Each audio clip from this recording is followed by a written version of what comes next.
What do you do when you're 35 years old, and the thought of walking up to a woman you find attractive makes you feel like you're about to throw up? I'm about to share my story with you. And if you're afraid of being rejected by women, you'll see yourself in my story. My name doesn't matter. What matters is that I spent 35 years of my life being absolutely terrified of one thing that should be natural for any man, talking to women I was actually attracted to. And 3 months ago, that fear almost destroyed what could have been the love of my life. You're at your friend's wedding reception. Everyone's dancing, laughing, having a great time. And then you see her. She's standing by the bar, wearing this elegant black dress, laughing at something her friend just said. She has this smile that literally makes your chest tight. For most guys, this would be exciting. For me, it was pure terror. Because here's what goes through my head the moment I see an attractive woman. She's way out of my league. She probably has a boyfriend. Even if she doesn't, why would she want to talk to me? I'll just embarrass myself. She'll reject me, and everyone will see it happen. So what did I do? What I've been doing my entire adult life. I stood there, nursing my beer, watching her from across the room like some creepy stalker, building up the courage to maybe, possibly, walk over there and say hello. But every time I took a step forward, my brain would flood with every rejection I'd ever experienced. Every, let's just be friends speech. Every time a woman looked right through me like I was invisible. And that's when it happened. The moment that changed everything. But I'm getting ahead of myself. To understand why that moment at the wedding was so terrifying, you need to know how I got to this point. I wasn't always this way. As a kid, I was actually pretty confident. I played sports, had friends, was generally happy. But somewhere around middle school, something shifted. Girls started becoming this mysterious, intimidating species that I couldn't figure out. My parents, God bless them, raised me to be respectful, which somehow translated to never make a woman uncomfortable. Always be polite. Treat them like delicate flowers who need to be protected. Sounds nice, right? Here's the problem. It turned me into someone who was so afraid of offending or bothering women that I became completely invisible to them. In high school, I had crushes. Intense ones. But instead of asking these girls out, I would become their friend. I'd listen to their problems, help them with homework, be their shoulder to cry on when other guys broke their hearts. The guys who actually had the balls to make a move. When college came around, I thought everything would change. I'd reinvent myself, be more confident, finally get the girl. Instead, it got worse. There was this girl in my psychology class, Lucy. Beautiful, smart, funny. We'd study together, grab coffee, talk for hours about everything and nothing. I was completely infatuated with her. And I genuinely believed she might feel the same way. For 3 months, I built up the courage to ask her out. I planned it perfectly. I was going to ask her after our study session on Friday. I had it all mapped out, where we'd go, what I'd say, how I'd finally tell her how I felt. But on Thursday, she came to class with this huge smile on her face. Guess what? She said, practically bouncing in her seat. Jake asked me out last night, and I said yes. We're going out this weekend. Jake. This guy she'd mentioned maybe twice in passing. He'd known her for exactly 2 weeks. The worst part? She was genuinely excited to share this news with me. Because that's what I was to her. The safe friend she could tell everything to. The guy who would never, ever make things complicated by actually wanting her. I smiled, congratulated her, and died a little inside. And that night, I made a promise to myself that I would never put myself in that position again. But here's the thing about promises you make to protect yourself from pain. Sometimes they end up causing even more damage. That rejection crushed something inside me. After college, I threw myself into my career, convincing myself I was just focused on success, that dating could wait. But the truth was, I was terrified.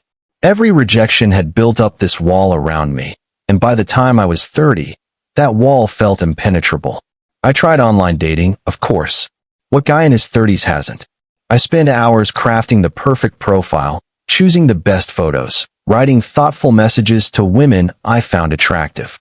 The results? Radio silence. Or worse, those polite responses that went nowhere. Thanks for the message. Good luck with your search. Each non-response felt like confirmation of what I already believed about myself. I wasn't attractive enough, interesting enough, masculine enough. I was just not enough. So I stopped trying. For almost 3 years, I lived like a monk. Work, gym, Netflix, repeat. I told myself I was happy, that I didn't need anyone. But late at night, scrolling through social media and seeing my friends getting married, having kids, building lives with people they loved, the loneliness was crushing. 3 years of isolation led me to that wedding reception I mentioned, my friend Mike's wedding. I almost didn't go, knowing it would just remind me of everything I didn't have. But I went, and there she was. Emily. Turns out she was Mike's cousin, visiting from Portland for the wedding. And for some reason, maybe it was the open bar, maybe it was the romantic atmosphere, I found myself actually talking to her. Not trying to ask her out, you understand. Just talking. She approached me first, actually, commented on my tie. Said her ex-boyfriend had one just like it, but it looked better on me. We talked for 2 hours. 2 hours. About travel, about books, about our jobs, about everything. She laughed at my jokes, my actual jokes, not just polite chuckling. She seemed genuinely interested in what I had to say. And then the moment came. The conversation naturally lulled. She was looking at me with these beautiful green eyes, and I could feel it. This was it. This was the moment where I either asked for her number or didn't. My heart was pounding so hard I was sure she could hear it. My palms were sweating. Every muscle in my body was tense, like I was about to jump out of an airplane.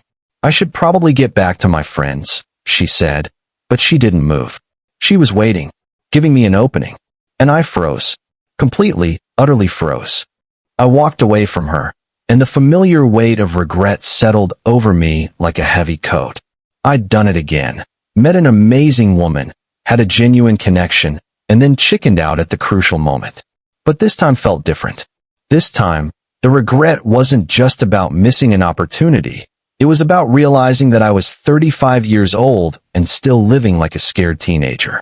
I went home that night and couldn't sleep. I kept replaying the conversation, imagining what would have happened if I'd just been brave for 30 seconds. If I'd just asked for her number.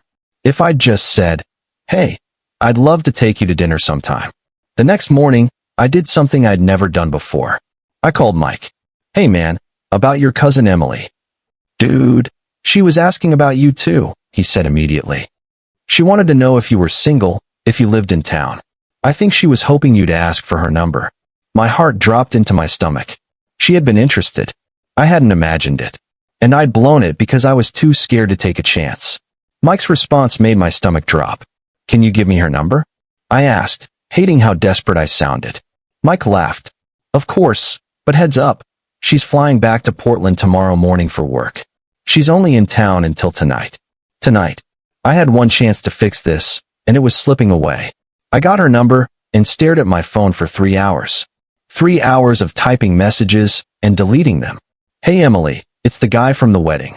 Delete. "Hi, this is going to sound crazy, but..." Delete. "Emily, I should have asked for your number last night." Delete. Finally, with 2 hours before she had to leave for the airport, I sent the simplest message I could think of. "Hi Emily, this is Nelson from last night. I know this is last minute, but would you like to grab coffee before you leave?"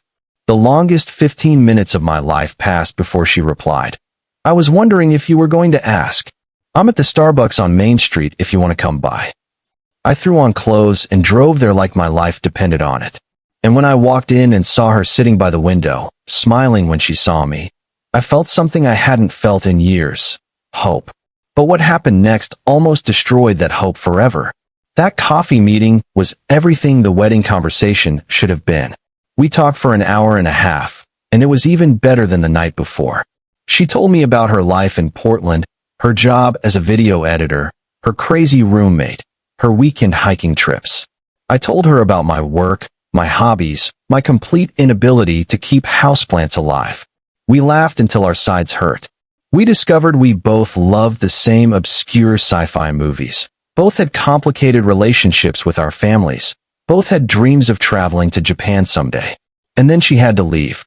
We stood in the parking lot next to her rental car, and once again, I felt that familiar panic rising in my chest. This was it. The moment of truth. I either told her how I felt, or I let her walk out of my life forever.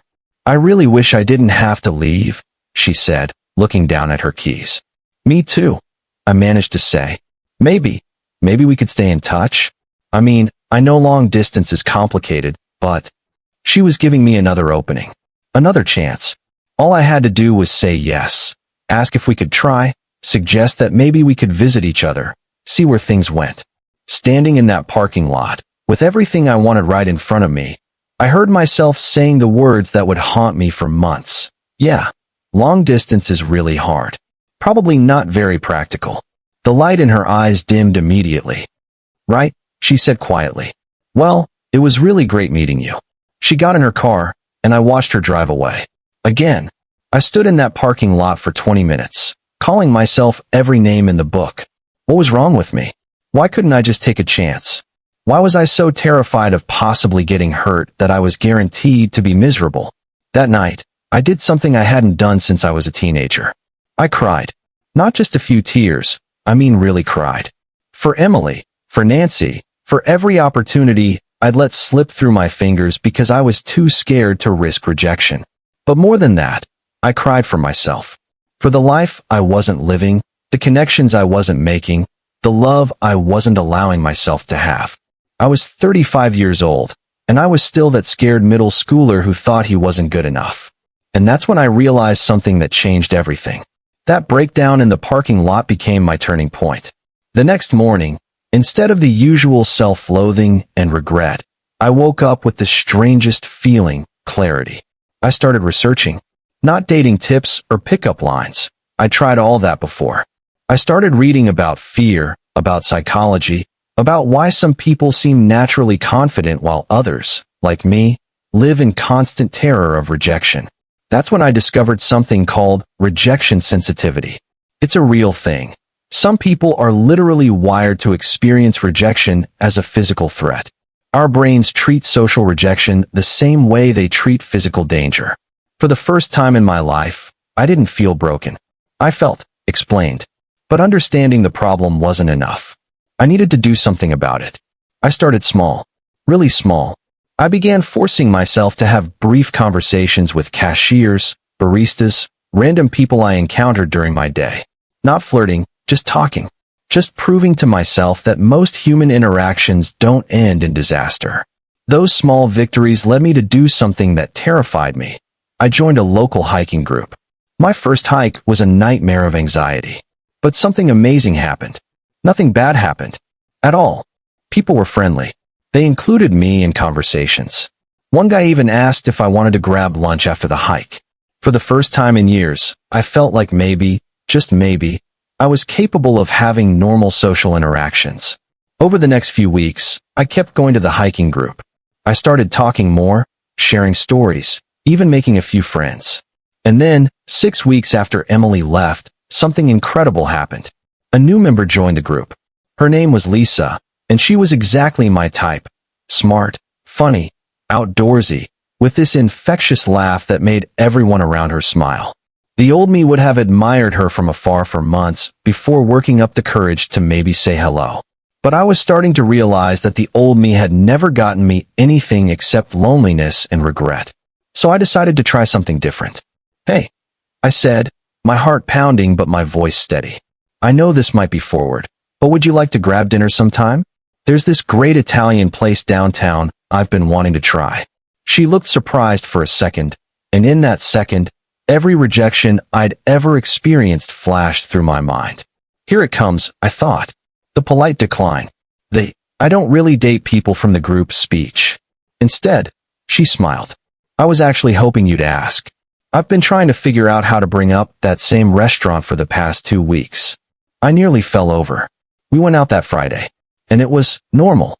Good normal. We talked. We laughed. We discovered we had a ton in common. She was easy to be around, interesting, kind. And at the end of the night, when I walked her to her car, I did something that 6 months earlier would have been impossible. I kissed her.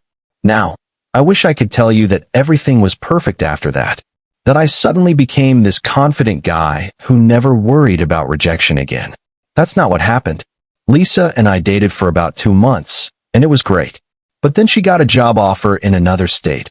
a dream job that she couldn't pass up. And when she told me, guess what my first instinct was? To let her go, to smile and say, "That's amazing, congratulations," and then slowly fade out of her life rather than risk a difficult conversation about long distance. But this time I caught myself. What if we tried to make it work? I said, "I know long distance is hard, but maybe we could visit each other, see how it goes." She looked at me with this expression I'll never forget. "I was hoping you'd say that," she said. "I've been dreading telling you because I didn't want this to be over. We've been doing long distance for 3 weeks now. It's not easy, but it's not impossible either. We video chat every night. We're planning visits. We're figuring it out together. More importantly, I'm figuring myself out. I still get scared. I still worry about rejection, about not being enough, about getting hurt. But I've learned that courage isn't the absence of fear. It's doing what you need to do despite the fear.